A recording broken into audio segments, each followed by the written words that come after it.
Hello friends, आप सभी का स्वागत है। मैं हूं आपके साथ चंदन आर्य। तो दोस्तों, आज के इस वीडियो में 27, 28 और 29 जुलाई 2022 से संबंधित करंट अफेयर्स को करने वाले हैं, जो बहुत ही इंपॉर्टेंट 35 सवालों को शामिल किया गया इस वीडियो में। तो चलो वीडियो को स्टार्ट करते हैं, सभी सवालों को देखते हैं एक एक करके। तो हमारा पहला सवाल है, महिला एक दिवसीय विश्व कप 2025 की मेजबानी निम्नलिखित में से कौन सा देश करेगा? तो दोस्तों, इसका उत्तर हो जाएगा भारत। ठीक है। 2 नंबर सवाल है, हाल ही में राष्ट्रमंडल खेलों में टीम इंडिया के उत्साह को बढ़ाने के लिए भारतीय खेल प्राधिकरण द्वारा कौन सा अभियान शुरू किया गया है? तो दोस्तों, इसका उत्तर हो जाएगा क्रिएट फॉर इंडिया। ठीक है।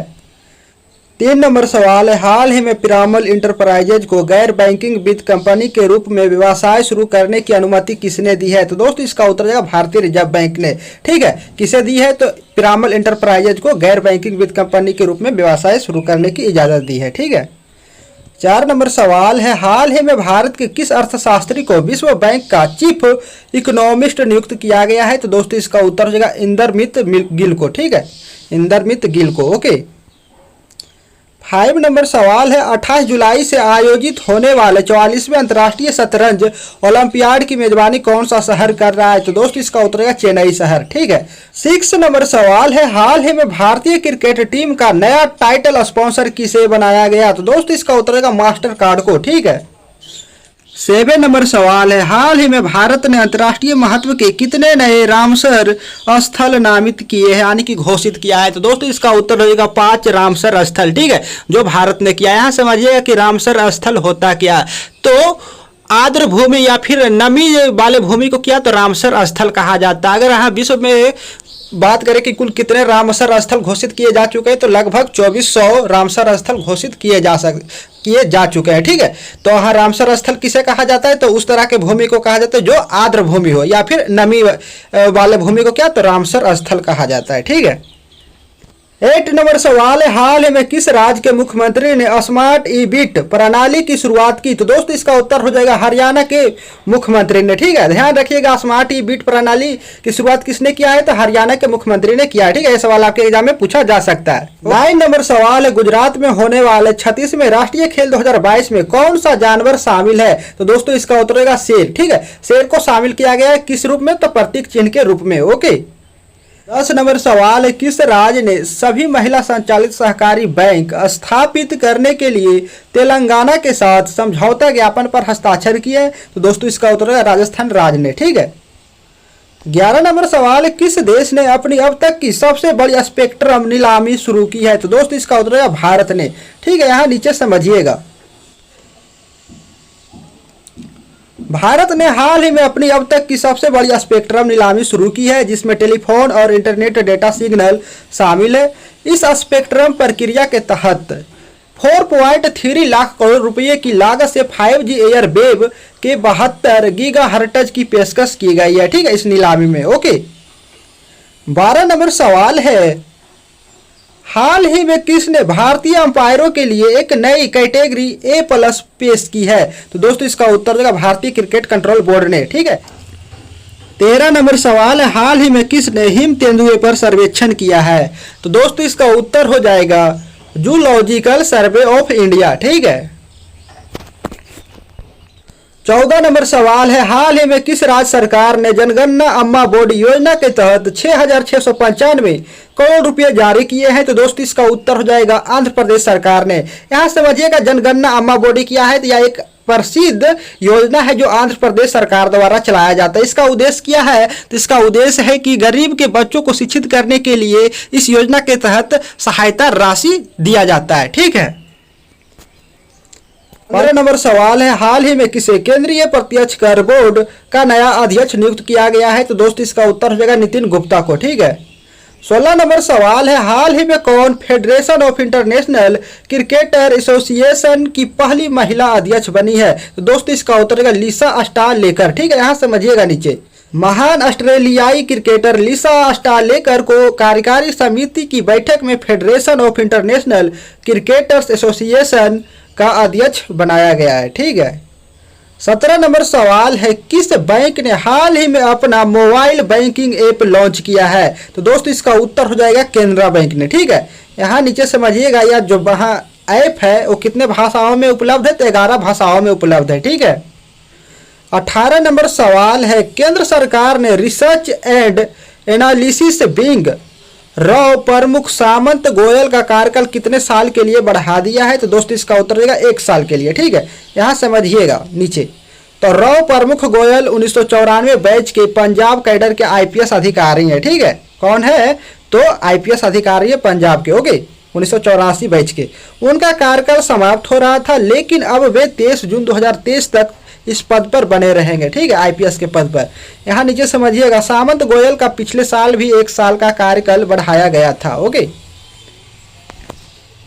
19 नंबर सवाल, किस राज्य का बुरहानपुर देश का पहला हर घर जल जिला बन गया है? तो दोस्तों इसका उत्तर हो जाएगा मध्य प्रदेश। ठीक है, यहाँ नीचे समझिएगा, बुरहानपुर देश का पहला ऐसा जिला है जो कहाँ है? तो मध्य प्रदेश में। ठीक है, जहां सभी 254 गांवों में लोगों को नल से पीने का साफ जल मिल रहा है। ठीक है, 20 नंबर सवाल है, हाल ही में किसे राष्ट्रीय लघु उद्योग निगम लिमिटेड के अध्यक्ष एवं प्रबंध निदेशक के रूप में नियुक्त किया गया है? तो दोस्तों इसका उत्तर हो जाएगा पी उदय कुमार को। क्या किया गया है? तो राष्ट्रीय लघु उद्योग का क्या?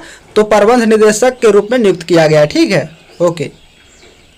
21 नंबर सवाल है, G7 समूह ने गरीब देशों के लिए कितने बिलियन अमेरिकी डॉलर के वैश्विक बुनियादी ढांचा कार्यक्रमों की घोषणा की है? तो दोस्तों इसका उत्तर हो जाएगा 600 बिलियन अमेरिकी डॉलर। ठीक है, यहाँ नीचे समझिएगा, इस साझेदारी का अनावरण यानी कि जो 600 बिलियन अमेरिकी डॉलर है इसका अनावरण, ठीक है, अमेरिकी राष्ट्रपति जो बाइडेन और जर्मनी, कनाडा, जापान, इटली और यूरोपीय संघ के G7 सहयोगियों द्वारा किया गया। ठीक है, यानी कि जो हाँ इतना की जो घोषणा किया गया 600 बिलियन डॉलर गरीब देशों के लिए, कितना? तो G7 7 देशों के द्वारा किया जा रहा है। ठीक है, यहाँ नीचे समझिएगा, G7 क्या है? एक अंतर सरकारी राजनीतिक मंच है जिसमें France, Canada, Japan, Germany, Italy, America और यूनाइटेड किंगडम शामिल है। 7 देश शामिल है इसमें। ठीक है, एक समूह है। ओके,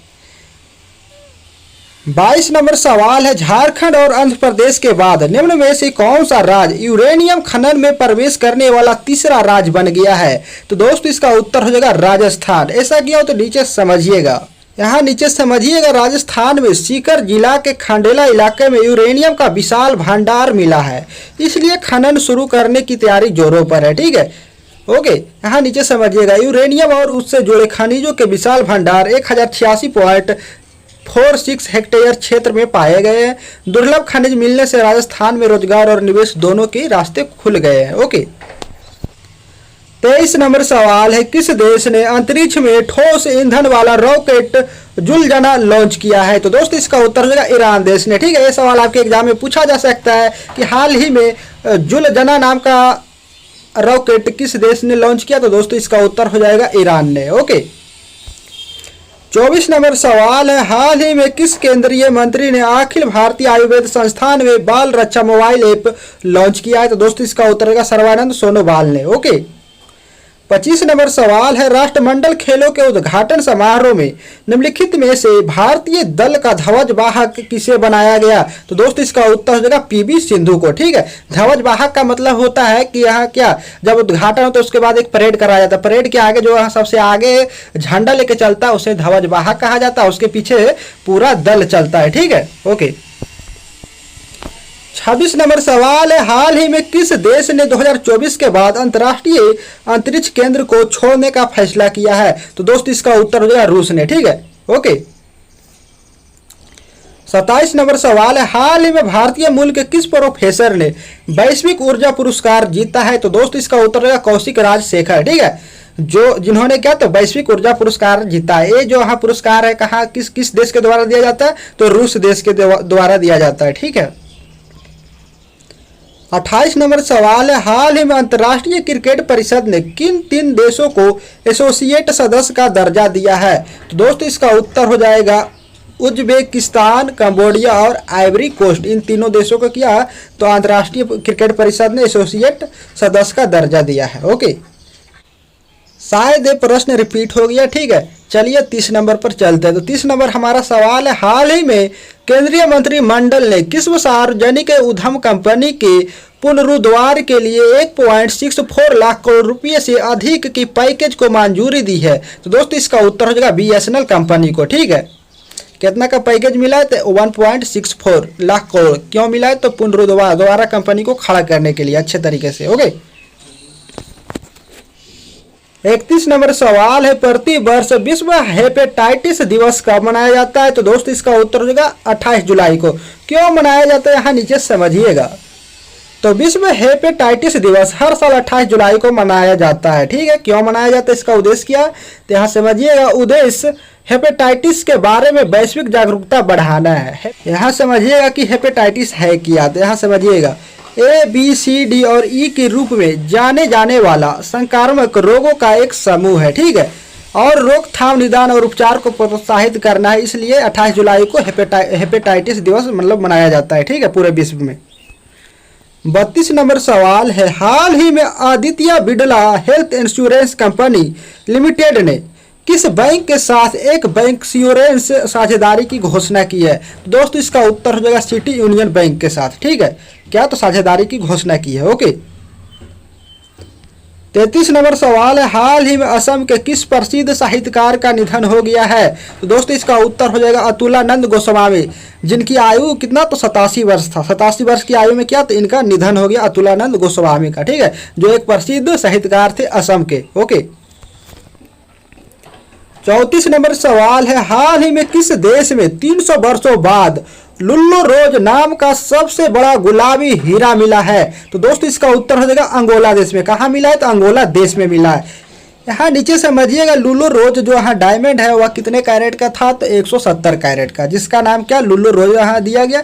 यहाँ बेशकीमती जवाहरातों में गिना जाता है। ओके, 35 नंबर सवाल है, हाल ही में टाटा एडवांस्ड सिस्टम लिमिटेड ने एक स्वदेशी, यानी स्वदेशी कहने का मतलब अपना देश का, ठीक है, स्वदेशी रूप से विकसित quick reaction fighting vehicle medium किसे प्रदान किया है? तो दोस्तों इसका उत्तर है भारतीय सेना को। ठीक है, यहाँ समझिएगा नीचे कि quick reaction fighting vehicle medium है क्या? तो आपको सीधी बता देते यह एक वाहन है। ठीक है, यहाँ नीचे समझिएगा, इसे टाटा एडवांस सिस्टम लिमिटेड ने बनाया। या बख्तरबंद वाहन monocoque hull multi role mine protected armoured vehicle है। ठीक है, एक वाहन है, एक मजबूत वाहन है, जिसके नीचे अगर बारूद बम भी फट जाए तो कुछ नहीं होगा। ठीक है, वही यहाँ पर लिखा हुआ है। ओके, तो चलिए मिलते हैं नेक्स्ट वीडियो में। वीडियो को लाइक कर दीजिए। वीडियो आपको कैसा लगा कमेंट करें। धन्यवाद।